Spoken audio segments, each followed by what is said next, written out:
గాయత్రి, నీకేం కాలేదు కదా? నువ్వు బానే ఉన్నావుగా?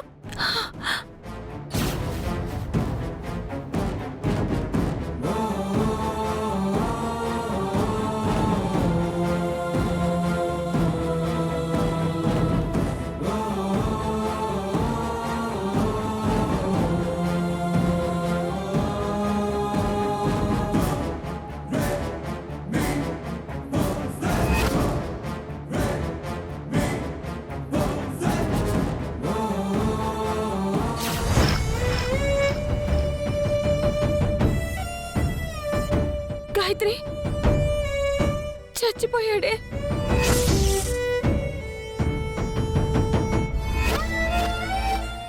గాయత్రి, నువ్వెక్కడ ఉండద్దు. అర్జెంటుగా నువ్వు ఇంటికి వెళ్ళు. ఇది చేసింది నేను కదా. పోలీసులకి నేను లొంగిపోతాను. నువ్వు వెళ్ళవే గాయత్రి.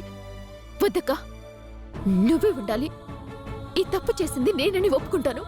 ఇలా ఇవ్వు గాయత్రి. నా మాట విని గాయత్రి. ఆ కర్రీ అక్క, అసలే అమ్మకి ఆరోగ్యం బాగోలేదు. అమ్మని చూసుకోవాలంటే అక్కడ నువ్వే ఉండాలి. నాన్నని చంపిన వాళ్ళని వదిలిపెట్టకూడదు. జరిగింది ఏదో జరిగింది. ముందు నువ్వు ఇక్కడి నుంచి వెళ్ళిపో అక్క. గాయత్రి ప్లీజ్. అక్క, నువ్వు వెళ్ళకపోతే నా మీదొట్టే. Excuse me.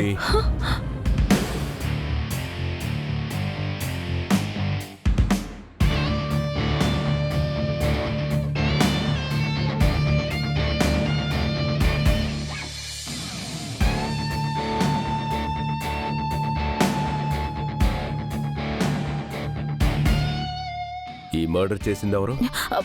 నేను సార్. వీడు నా పట్ల మిస్బిహేవ్ చేశాడు. అందుకే ఆత్మరక్షణ కోసం నేను ఈ కర్రతో కొట్టేశాను. మరి ఆవిడెందుకు టెన్షన్ పడుతుంది?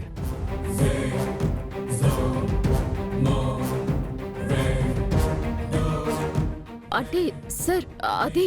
డోంట్ వరీ, ఎవరు కొట్టారో నేను తేలుస్తాను. లే సార్.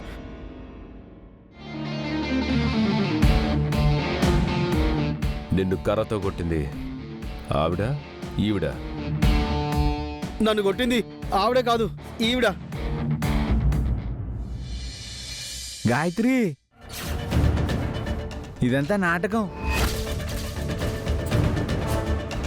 సుందరి, అనంత్ గారు, మీ మాస్క్ కూడా తీయండి.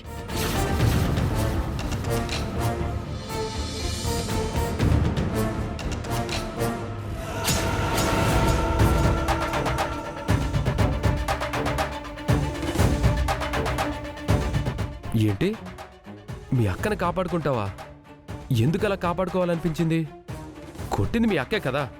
అక్క, ఏంటిదంతా? సారీ గాయత్రి, నువ్వు అనంత్ గారిని అపార్థం చేసుకున్నావు.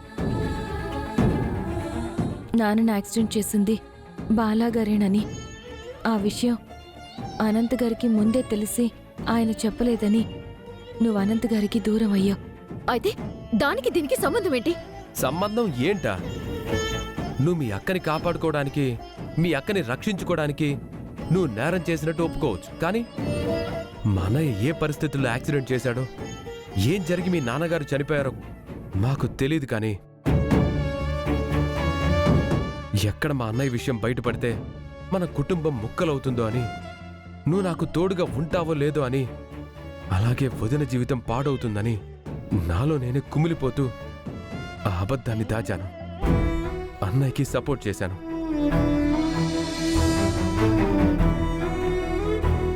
ఎందుకలా చేశాను? నా కుటుంబం కోసం. మీ అక్క దగ్గరకు వస్తే ఒక న్యాయం, మా అన్నయ్య దగ్గరకు వచ్చేసరికి ఒక న్యాయమా? దానికి ఇదే మార్గం. అక్క, నువ్వు కూడా వాళ్ళతో కలిసి నన్ను ఇంత చీట్ చేస్తావా? అది కాదు గాయత్రి, నువ్వు అర్థం చేసుకుంటావని. గాయత్రి, ఇది చీటింగ్ కాదు. నేను మీతో మాట్లాడు. అక్క, అర్థం చేసుకోవటానికి అపార్థం చేసుకోవటానికి మధ్య ఉన్న తేడా తెలియని చిన్నపిల్లని కాదు నేను. సరే, నేను ఒప్పుకుంటాను. వాళ్ళ అన్నయ్య గారిని కాపాడుకోవటానికో వాళ్ళ కుటుంబాన్ని కాపాడుకోవటానికో ఆ నిజాన్ని దాచాడు అని. కానీ చనిపోయింది నిజమే కదా? మన నాన్న ఎవరి వల్ల చనిపోయాడు? ఈయన వల్లనే కదా? మరి అది నిజం కాదా? అది కొట్టిపారేలా? అక్క, నువ్వు కూడా అలా మాట్లాడతావేంటి? అది కాదు గాయత్రి. మన నాన్నని చంపేశారు కదక్కా. అది కాదు గాయత్రి. ప్రతి విషయాన్ని మనం 2 కోణాల్లో చూడాలి. అక్క, ఇంక నువ్వు నాకేం చెప్పొద్దు. గాయత్రి, గాయత్రి గాయత్రి, గాయత్రి గాయత్రి. నా మాట విను గాయత్రి. థ్యాంక్ యూ వదిన.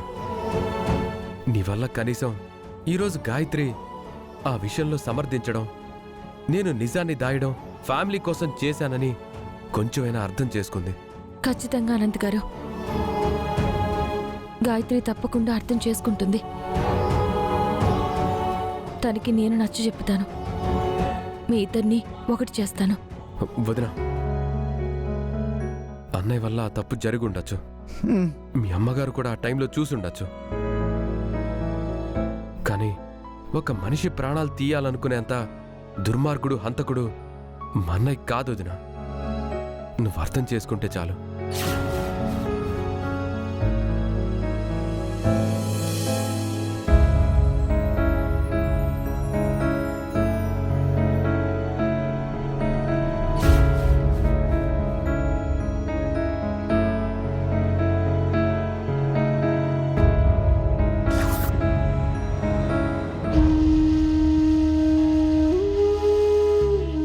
ఏంటి, మీ అక్కని కాపాడుకుంటావా? ఎందుకలా కాపాడుకోవాలనిపించింది? కొట్టింది మీ అక్కే కదా. మీ అక్క దగ్గరకు వస్తే ఒక న్యాయం, మా అన్నయ్య దగ్గరకు వచ్చేసరికి ఒక న్యాయమా?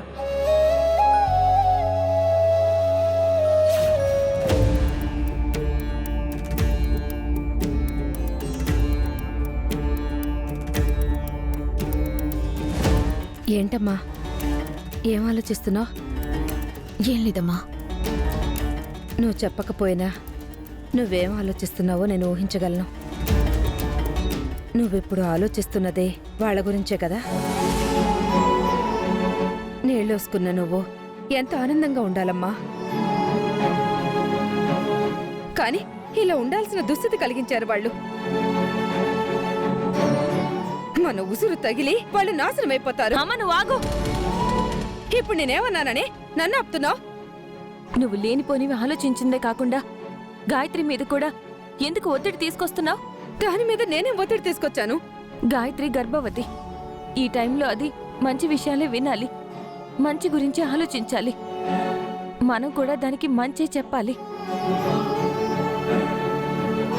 అంతేకాని జరిగిపోయిన వాటన్నిటి గురించి దానికి గుర్తు చేస్తూ ఉంటే అది ఒత్తిడికి గురవుతుంది కదమ్మా. అయినా నువ్వు తినేసావు, టాబ్లెట్స్ కూడా వేసుకున్నావు కదా. నువ్వు వెళ్ళి పడుకో. సర్లేవే, వెళ్తాను. గాయత్రి, నువ్వు నేనేదో అన్నానని ఆలోచించకమ్మా. నీ ఆరోగ్యాన్ని జాగ్రత్తగా చూసుకో చాలు.